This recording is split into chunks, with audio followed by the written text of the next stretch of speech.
Hey, welcome to Spitter Swell Beer Review's Christmas Extravaganza Special Spectacular. I'm Jammer. Yes, I'm Shagdog. I already reviewed Hey, this. Shagdog, I got... Willliams. Yeah, we must be lagging. Go ahead. I'm talking and then... Yeah, I was talking Yeah, I like know. 4 seconds before you started talking. I'm doing this. I already reviewed Eggnog by Evan Willliams, Peppermint, and White Chocolate. Just drinking. I'm not reviewing. Well, I got Two Stars Eggnog. This eggnog is a popular creamy, spiced holiday liqueur from Kentucky, known for its blend of bourbon, rum, brandy with notes of vanilla, nutmeg, and cinnamon, offering a rich, smooth taste at 12.5% ABV. And this is usually found at Total Wine & More and other retailers for festive sipping.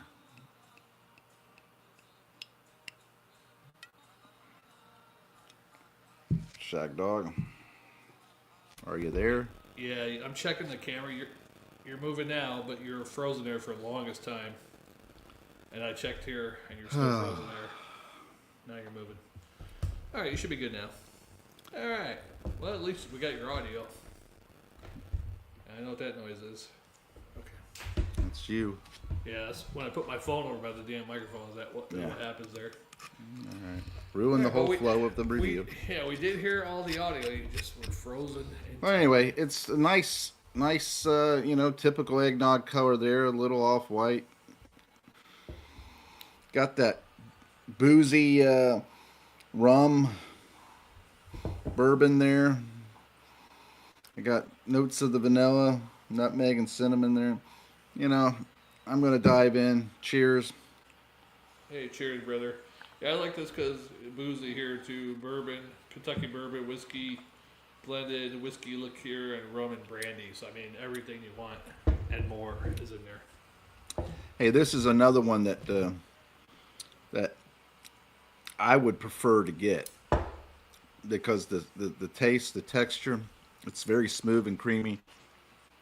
Taste is spot on eggnog, and you can pick up the bourbon, the brandy, and the rum along with the spices. Very delicious. Got that nice notes of vanilla in there. I really like this one. I'm pleasantly surprised by it, and I would recommend trying this one. So it gets more than 2 stars then. Yeah, it gets a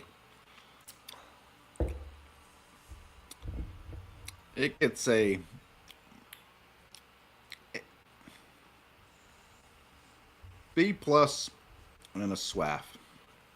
Easy to drink. I mean, I do get a little warming sensation from the booze, but it's very minimal, very light. Who makes that one, you know? Is there a certain distillery or anybody that makes it? Clear Springs Distilling Company out of Louisville, Kentucky. So it's Kentucky, yeah. Okay. Yeah, I said that earlier. Oh. I was trying to see what was going on with the image. All you have to do is imagine. Imagine all the people. Yeah. Getting This along. is pretty good. Boozy, just like the other regular Evan Willliams eggnog.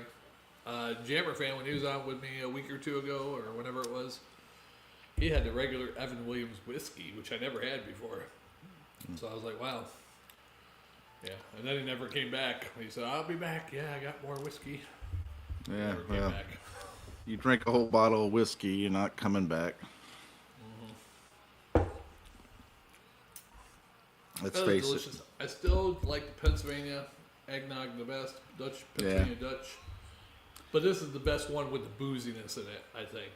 Evan Willliams. I agree with you with the Pennsylvania Dutch. I really do like that one. I think that's probably the best. This is a little thicker than what I would like it to be, but I do like it to have a little bit of thickness to a degree. But very good. I mean, I'm pleasantly surprised by it, most definitely, and it wasn't very expensive either. It's 25 proof, so you know, that beer we had the other day was over 25 proof. You know, Oh, this is 30. Okay. They gypped you. I don't know. This one probably tastes better than that. Probably a little less booziness for sure. Probably. Huh? Yeah, I just basically drunk about almost a little under a half a bottle of this already. Wow. Wow. I was only up to here, about there. I better stop before I go over the deep end. Yeah, don't go over the deep end. Yeah, my compadres told me you better not drink too much. Yeah, exactly. Better not. I won't. You better not.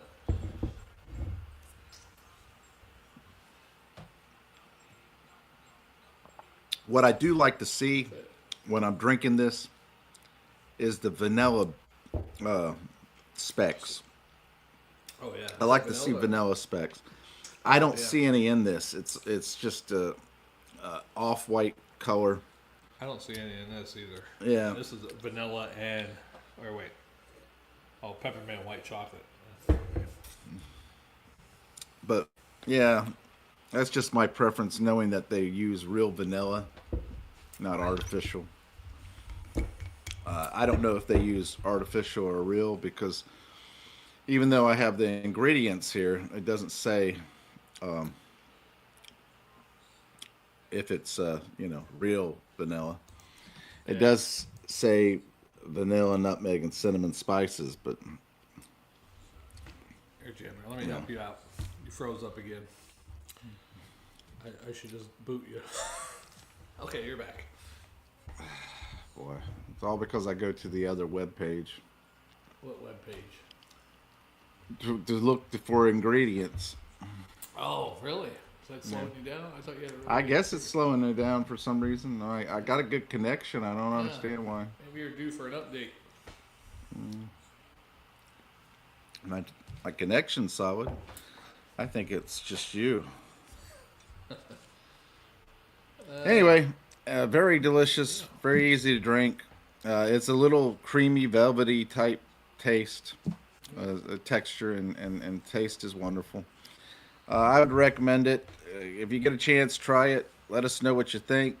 If you have never seen it before and you just happen to decide to partake, let me tell you, I don't think you'll be disappointed. It is unless you're so used to homemade eggnog, I don't think you'll be disappointed. Where'd you get that at? Total Wine. Okay, so it's not like a Costco or anything like that. Nah. Okay. All right. Yeah, the thing about it is I think I'd much rather have homemade eggnog. But, you're talking about a lot of eggs and cream and all that stuff, and you're really having to do all that stuff yourself and mixing it all together. And then you have to buy the alcohol, mix it in there and all that stuff. I'd probably buy spiced rum and just run with the rum, but Speaking of homemade recipes, I have a recipe for you, Jammer. you said And homemade? Homemade.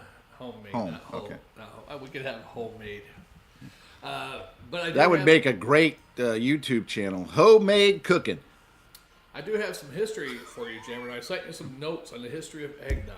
So if you want to follow along with my You notes, just I sent have a you hoe there, cooking, Homemade. doing recipes. our history of eggnog. Did you know that medieval Europe, in the 12th century, posset, a warm, milky drink with spices and ale or wine, is a hit?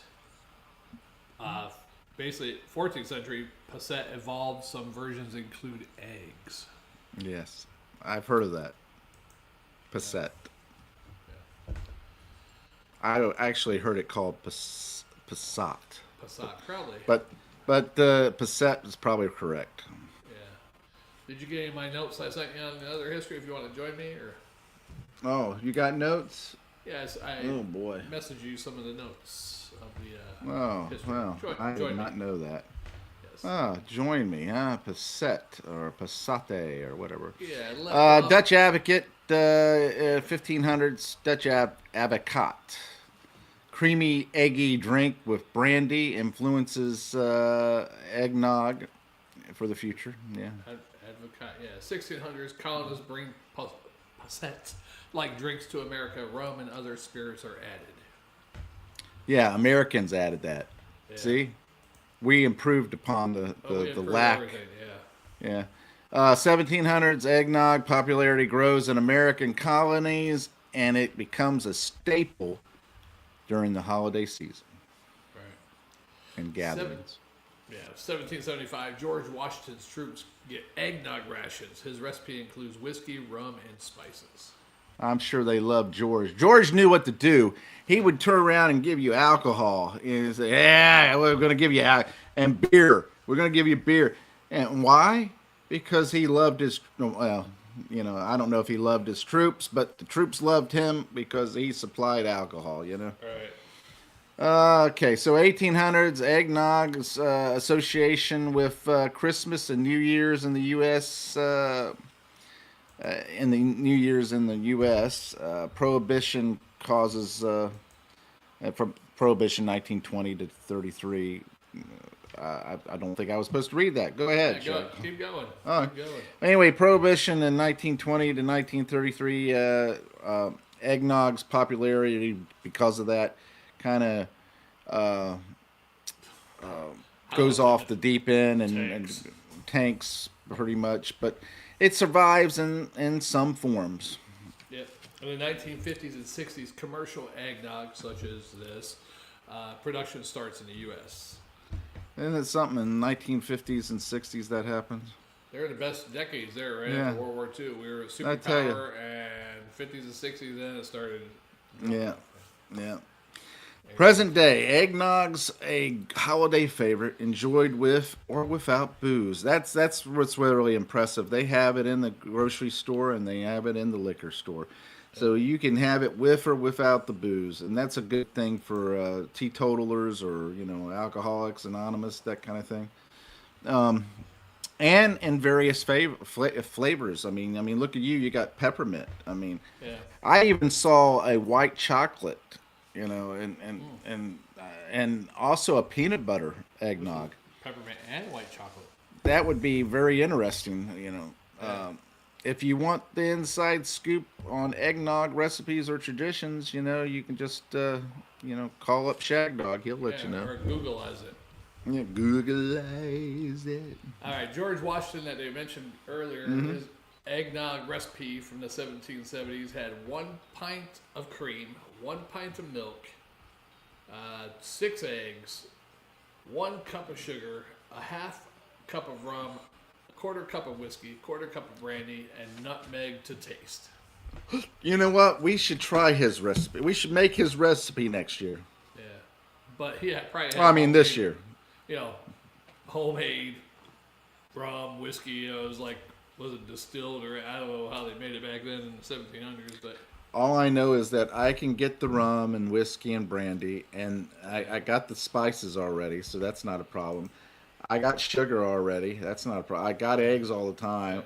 The cream and the milk, that's the only other 2 things I'd have to buy. Milk I'll probably have. But I could make some of that, and you could too, and we could see how the recipe turns out and how we could tweak it to be better. Yeah. And we could use either same brands of whiskey and all that, or we could use different ones, so we just give our varying opinions, I personally think that we should see. I would get spiced rum, probably Captain Morgan, spiced rum. Yeah. As far as the bourbon or whiskey, I'd probably go ahead and put Johnny Walker Black in there. Johnny Walker. Yeah. That'd give that peaty taste. The one I know I wouldn't use from Kentucky is Jim Beam. I wouldn't use Jim Beam. I'm thinking I'm going to use Scotland's Scotch, and that's Johnny Walker. Maybe I could use an Irish whiskey, yeah? You could get that Cahoo Irish whiskey. That's some really good Irish whiskey. Better than Tullamore Dew? Tulamadu, that's good. That's really good too. Yeah, I'd go with the Tulamadu or whatever you want to call it. Yeah, or what was the other one? Bushmills or something? Nah, I think you should go with the Tula. Tulamordu. Yeah. And I'll get the cage-free, organic type eggs. Oh, See if wow. see how close that gets to Georgie's Yeah, eggs. cage-free. Yeah. Cage-free, yeah. Because he didn't have them in the cage, I'm sure. Probably not. Hey, might have. Yeah, he had them free range. If they were free range, though, the British might have captured some Yankee. Nah, chickens. it's free range. It's just the difference is that it would have been a pen basically, Okay. pinged off free range. All right. How free All that right. is, I don't know. I'm ready for the first beer review. All right, let's do it there, Shagdog. I enjoyed this. Little Popeye there. Yeah, thanks for our special one viewer that was watching earlier. We appreciate it. And, Of course. Probably somebody seeing how much I drank. Yeah. And we'll see you on the next one in a few minutes. Thanks for watching, commenting, liking, subscribing, and sharing. Take a lap bell, Jammer. Shagdog. Spitter Swell Beer Review, Christmas Extravaganza.